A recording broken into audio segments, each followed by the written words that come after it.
What's up, everybody? Welcome back to the channel. Now, I don't know about you guys, but I love me some irony. And boy, the irony of this story that I've got for you guys today is going to break your freaking brain. It's going to bust it wide open. Brain's going to pop out, and you're going to be like, damn, that's crazy. Yep, it is crazy. Ironic as hell. Blatant hypocrisy. All of the above, if you know what I mean. But, before we get into the video, I'm going to ask you guys to do me a favor. You know that favor I always ask you. Smash that like button for me. Subscribe if you're new around here, because you got to keep yourself up to date with how you're being manipulated by the corporate press, and that's what we do around here. And if you could, I would appreciate it as well if you could smash that share button. Share this video with anybody and everybody. That would be great. Also, but without any further ado, let's get into this thing. Irony incoming. Check this out, y'all. Congress has the power to block Trump from taking office, but lawmakers must act right now. Oh yeah, so we knew this was going to be coming. I made a couple of videos on this. As a matter of fact, there was a video clip of Jamie Raskin, as a matter of fact, saying this. The court is not going to save us. And so that means the only thing that really works is people in motion amending the Constitution. But again, it's necessary, but it's not sufficient, because what can be put into the Constitution can slip away from you very quickly. And the greatest example going on right now before our very eyes is Section 3 of the 14th Amendment, which they're just disappearing with a magic wand, as if it doesn't exist, even though it could not be clearer what it's stating. And so they want to kick it to Congress, so it's going to be up to us on January 6, 2025, to tell the rampaging Trump mobs that he's disqualified. And then we need bodyguards for everybody in Civil War conditions, all because the 9 justices, not all of them, but these justices who have not many cases to look at every year, not that much work to do, a huge staff, great protection, simply do not want to do their job and interpret what the great 14th Amendment means. Yeah, so I don't know what the hell he's talking about right there, right? He's talking about Civil War conditions, right? A lot of that doesn't make any damn sense, because he's talking about the roving mobs of Trump supporters on January 6th. Well, this was before the election, but even still, thinking about it in those terms from the past, right? If Trump wins the election, which would be the only way this would even matter, right? Because if Trump lost the election, why would you need to disqualify him? So, okay, so we're gauging this on the idea that Trump won the election. Now, if Trump won the election, why would there need to be Civil War conditions, for one? Why would there be roving Trump mobs in Washington, D.C. on January 6th, for two? Like, none of this makes any sense. And he's talking about throwing all this out based upon the 14th Amendment. Well, you know what, buddy? He hasn't violated the 14th Amendment. That must be adjudicated by a court for this to be legitimate. But let's get in. Let's see what the hell they got to say. Let's see how they're trying to phrase this, where they're trying to work their way around words and work their way around the law to try to get to make some sort of sense. But yeah, it falls flat. I've already read the story. Sorry. Let's go. The Constitution provides that an oath-breaking insurrectionist is ineligible to be president. This is the plain wording of Section 3 of the 14th Amendment to the Constitution. No person shall hold any office, civil or military, under the United States or under any state who, having previously taken an oath to support the Constitution of the United States, shall have engaged in insurrection or rebellion against the same or given aid or comfort to the enemies thereof. This disability can be removed by a 2/3 vote in each house. So in other words, it's got to go to the House of Representatives and the Senate. They both have to override this, essentially. But, that's, once again, that's based upon the idea that you're going to have an adjudicated insurrectionist trying to get on a ballot. That's going to be adjudicated well before the election. So what are they talking about? But let's keep going. Let's see what else they got. Disqualification is based on insurrection against the Constitution and not the government. The evidence of Donald Trump's engaging in such insurrection is overwhelming. Is that so? Where is all this evidence? Oh, you might be talking about with the fake elector scheme. Oh, my fake electors. Is that so? Well, hang on. How come they're dropping all these charges? How come all of this is flying by the wayside? I've broke this down several times. That's what they're trying to make you ignore this. They're banking on the fact that people don't pay attention that closely to politics, and they're not going to know that, hang on, those quote unquote alternate slate, or the fake electors, which were really alternate slates of electors, were actually put together by the states. The Trump campaign cannot and did not put together slates of electors to send to Congress. Now, I will say that yes, he did want Mike Pence to not certify the slates of electors that were sent in by certain states, because they were still in dispute. The state legislators hadn't all agreed on the electors for that election. They were still disputing the electors. The governors sent them in anyway, so they were still in dispute. So he had a legitimate right under the Constitution to tell Mike Pence, and Mike Pence had full authority to not certify those electors. He could have done that, but he didn't want to play hardball. He didn't want to get in there and get beat over the head by the mainstream narrative machine, because that's exactly what they would have done. They would have tried to come at him on all kinds of stuff. Oh, he's an insurrectionist, blah, blah, blah, blah, blah. Biden won that, what have you. But there was legal pathways, right? Now they're trying to go after Trump for this. Well, good luck with that, right? I wonder how come all of these charges are falling by the wayside, right? Once again, I've made the argument in the past that, hang on, it's not because Trump won the election. He's not president yet. If they truly believed he engaged in insurrection to overthrow this government, do you really think they would allow him to get back on the ballot, to actually win the election, and to take power? Now, he hasn't done the third one yet, obviously. And this is what this is all about. They're trying to take this away from him. But once again, like I said, the irony of this is now they're trying to do an end run around the same thing that Trump did. So they're basically calling themselves insurrectionists by printing this here article. This is insane. The irony of this is great. The blatant hypocrisy is on another level. Like, these people are just insane to think we won't notice this, right? You've got to be insane, y'all. You have got to be insane. The matter has been decided in 3 separate forums, 2 of which were fully contested with the active participation of Trump's counsel. Now, what they're trying to do with that is they're trying to give credence to what they're about to tell you. But well, Trump's counsel was here and he fought against it and lost. That's what they're trying to say, but no. Not even close, y'all. Check this out.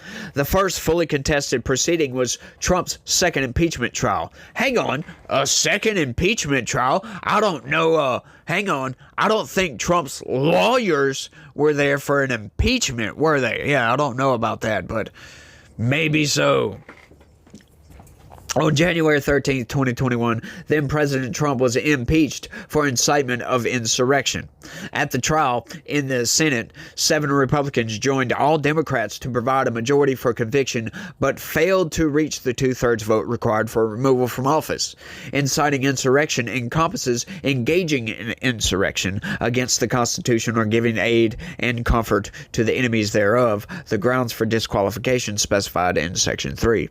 The second contested proceeding was the Colorado 5-day judicial process hearing, where the court found by clear and convincing evidence that President Trump engaged in insurrection, and those terms are used in Section 3. But you know what? Hang on. Don't we have a problem with this? Yes, we have a major problem with this. That's not what that hearing was about.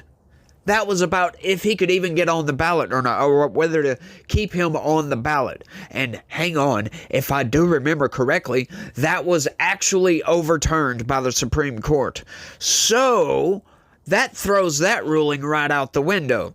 You got his first impeachment trial where, sure, he did have a couple of lawyers getting out there and making the case or whatever, but that's an impeachment. These people already knew, so it was kind of pointless to do all this anyway. And that's also, once again, I always equivocate that an impeachment is essentially, in political terms, an indictment, right? We don't base our judgment upon somebody just because they're indicted on charges. No, we have to go to court. We have to have due process rights, right? You're supposed to be innocent until proven guilty, not guilty and throw out the due process. Who cares, right? That's essentially what they're trying to do with this. They're trying to do it in runaround. They're trying to say, oh, well, just because he was indicted for incitement of insurrection means he's guilty of that insurrection.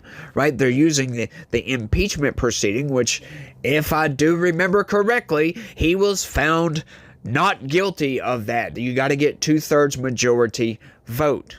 And as a matter of fact, some of those Republicans that voted for impeachment come out later and said they regretted doing that, which I think all of those people should be booted from the Senate anyway. That's just my opinion, but hey, it is what it is. The Colorado Supreme Court affirmed on further appeal to the U.S. Supreme Court, the court held that states lack power to disqualify candidates for federal office and that federal legislation was required to enforce Section 3. The court did not address the findings that Trump had engaged in insurrection. Once again, making my case for me, they didn't even talk about that at all. So, but hang on, I just noticed something very interesting in that. It said, what did that say? I read it too quickly. I don't know where it's at. Federal states lack the power to disqualify candidates for federal office, and that the federal legislation was required to enforce Section 3. So that means Section 3 is not self-executing. Hang on, it's not self-executing. What does that mean? That means it has to be adjudicated in a court of law. Court, not the Senate, not Congress, a court of law. That's what that means. These people are outright insane, y'all. Finally, there is the bipartisan inquiry of the House Select Committee to investigate the January 6th attack on the United States Capitol. Right? Hang on, that, if I remember correctly, once again, that was an illegitimate committee because the minority leader, Kevin McCarthy, requested 2 Republicans sit on that committee, and they said no. They wouldn't allow the 2 Republicans, the minority, basically making that an illegitimate committee with 0 subpoena power, even though they subpoenaed for all kind of records. Peter Navarro and Steve Bannon both went to jail, right? I think this is something that the Trump administration needs to look into, right? This is another crime you can add to Liz Cheney and Benny Thompson and everybody that sat on that. Well, as a matter of fact, that would probably fall upon Nancy Pelosi at this point, but probably Benny Thompson as well because he was the chair of that committee. That, you put together an illegitimate committee, right? Because the minority leader wanted people on that committee. You said no. Delegitimizing the committee, then, which is pretty much doesn't give it any subpoena power at all. Then they subpoena records, and when Steve Bannon and Peter Navarro said, to hell with that, we have executive, Trump asserted executive privilege over this materials. They said, we don't care. We don't care at all. You're going to jail anyway if you deny this. And even when they finally relented and said, no, that's okay. All right, whatever, fine. Go to hell. We'll give you the records. They said, we don't care about that. You're freaking going to jail. And they both spent 4 months in prison over this. Now, what I was getting at is I think the Trump administration needs to look into this and just see how legitimate those subpoenas were to see if they were even eligible to subpoena Peter Navarro and Steve Bannon to throw them in jail, right? Oh, imagine the punitive damages that would come from that. Steve Bannon would sue these people into oblivion. For crying out loud. So would Peter Navarro as well. But yeah, I would just love to know that. I'm not a lawyer, right? I have a lawyer friend who counsels me from time to time. I always have questions. Shoot him a little text message right quick and he'll shoot me back, blah, blah, blah. So I might ask him about that and put like a little information box down here if I get in touch with him. Sometimes I can't get in touch with him, but I would love to know that. He's not a constitutional lawyer, but man, that's just crazy something to think about. I didn't even think about that when I first read this. That just popped into my brain as I was reading that earlier. That was an illegitimate committee. Wow. More than half of the witnesses whose testimony was displayed at its 9 public hearings were Republicans. So what? Like, what does that matter? That doesn't have any bearing on if Trump engaged in insurrection or not, including members of the Trump administration. The inescapable conclusion of this evidence is that Trump engaged in insurrection against the Constitution. No, I'm sorry, that's not inescapable. I came to a totally different conclusion. Wow. In particular, Trump unlawfully demanded that his Vice President Mike Pence throw out votes in the Electoral College for political opponent Joe Biden, a power he did not have. That's a lie. He most certainly did have the power. They can't do it anymore because Congress changed that. But at the time, he most certainly did have that power. That's an argument that pissed me off. That was something Democrats tried to say, oh, well, you can't do it that way. That's just a formality. Is that so? So they just waste time and put formalities in the Constitution itself. No, that was put in there for a reason, in case certain states go rogue and start sending in electoral votes without the approval of the state legislator. That, like what happened in 2020. I'm just saying. Wow, these people are insane, y'all. Joe Biden in power. While the riot was in progress, Trump used Pence's rejection of his demand to further inflame the crowd and cause them to chant, "Hang Mike Pence." Right.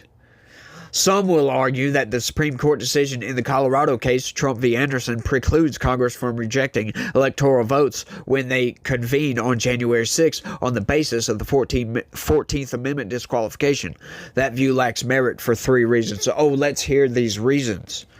First, the majority's suggestion that there must be new implementing federal legislation passed pursuant to the enforcement power specified in the 14th Amendment is what lawyers call dicta.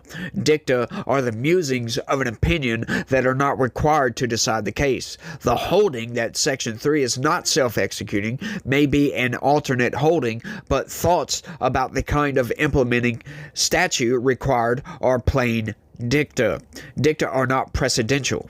The dissenters strenuously objected to this part of the opinion as overreach to decide a question not presented. This overreach is a power grab which Congress is not required to credit. Second, counting the Electoral College votes is a matter uniquely assigned to Congress by the Constitution. Under well-settled law, this fact deprives the Supreme Court of a voice in the matter because the rejection of the vote on constitutionality specified grounds is a non-reviewable political question. Hang on. But oh my God, they're mixing up 2 different things here, unless I'm getting this wrong. What I'm getting from that, maybe correct me if I'm getting it wrong down in the comments section, but I don't think I am, is that now they're trying to say that the Supreme Court adjudicating, basically overturning the ruling in Colorado, should allow for Congress to ignore that, right? Well, hang on here, guys, whoever the hell wrote this article. That wasn't that they weren't trying to adjudicate if Trump was an insurrectionist. They were adjudicating whether he could be on the ballot or not.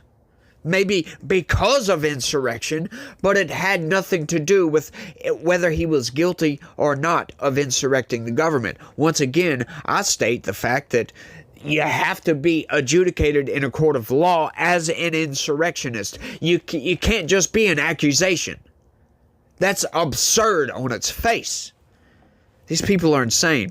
Third, specific legislation designed for this situation already exists. The Electoral Count Act was first enacted in 1887 and later amended and reinstated in 2022. So now they're trying to retcon it, right? That wasn't reinstated in 2020, though, when this supposedly went down. These people are trying to play freaking games with the Constitution, and it really pisses me off. These people are outright insane, and, they better not try any garbage like this. I hope Donald Trump throws the freaking book at every single one of these people if they try to do it. I would love nothing more than that. but I don't think he will. I think he's going to play ball because he's going to be certified. He's going to get in there, right? Oh, just imagine what's going to happen if they try to not certify Donald Trump, if they try to go this route. Oh, there's so many legal loopholes. I'm not even a freaking lawyer and I can see all the holes in this. Holy hell, man. These people are nuts. The statute provides a detailed mechanism for resolving disputes as to the validity of electoral college votes. The act specifies 2 grounds for objection to an electoral vote: if the electors from a state were not lawfully certified, or if the vote of one or more electors was not regularly given. A vote for a candidate disqualified by the Constitution is plainly in accordance with the normal use of words not regularly given. Disqualification for engaging in insurrection is no different from disqualification based on other constitutional requirements such as age, citizenship from birth, and 14 years residency in the United States. I would respectfully disagree with that. Once again, you have a hard limit to your age. You have a hard limit to how long you've lived in the United States. There's hard limits to these. Right? There's not a hard limit on an allegation, because once again, I bring this all the way back to this is still just alleged.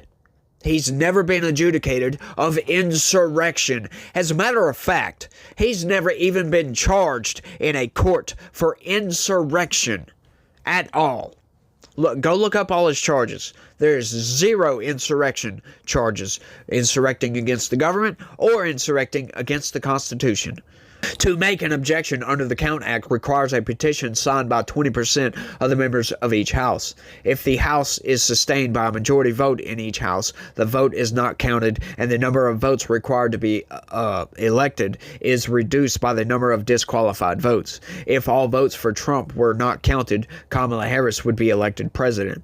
The unlikelihood of congressional Republicans doing anything that might elect Harris as president is obvious, but Democrats need to take a stand against electoral college votes for a person disqualified by the Constitution from holding office unless and until this disability is removed.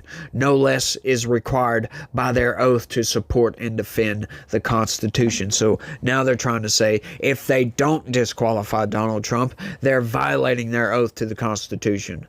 Wow, these people are freaking nut jobs for this. They are freaking nut jobs. I can't believe this crap. This is insane, y'all. Like I said, this is the definition of irony, because once again, they're trying to use a weird legal loophole here. I don't understand the premise that they would think that they can disqualify Donald Trump based upon an allegation, because once again, he's not even being charged with this in any criminal court. So he's not been an adjudicated insurrectionist at this point. So you can't say he's an insurrectionist. That's a lie. And now they're trying to base a disqualification of this magnitude, by the way. He won the popular vote, for crying out loud. Base that disqualification upon an allegation from a very partisan allegation, by the way. Right? Sure. He went to the Senate and was acquitted of those charges, by the way. Once again, that's also insane. They're trying to base this upon the fact that he got an indictment in the House, an impeachment, and was acquitted. Just because the indictment was there doesn't mean he was convicted of the crime. This is all just insanely absurd and thrown off, if you ask me. But good luck, Jamie Raskin, by the way. I hope you try this, because you will fail. And then, hang on, you're going to be the insurrectionists. You're going to be the election deniers. Oh, I can't wait to get out there and start just railing against these people, calling them election deniers and insurrectionists. That's going to be great. And I would love to see the corporate press do that too, but I highly doubt they will. But I think I've rambled on for long enough on this one, y'all. I want y'all to let me know what y'all think about all this down in the comments section. This blew my freaking mind when I heard about this news article. Yeah, this never popped up into my feed. I heard about it from somebody else. I saw it and I had to jump right on it, and I'm like, oh yeah, this is great. I got a video clip to go along with this. Just so happens. Oh, Jamie Raskin talking about the roving mobs of Trump supporters, blah, blah, blah, blah. Yeah, go on, buddy. Get out of here with that crap. That's a bunch of garbage, if you ask me. Yeah, y'all saw that, huh? But that's all I got for this one, y'all. I want y'all to let me know what y'all think about all this. And y'all try to have a good day. Stay legitical. Peace.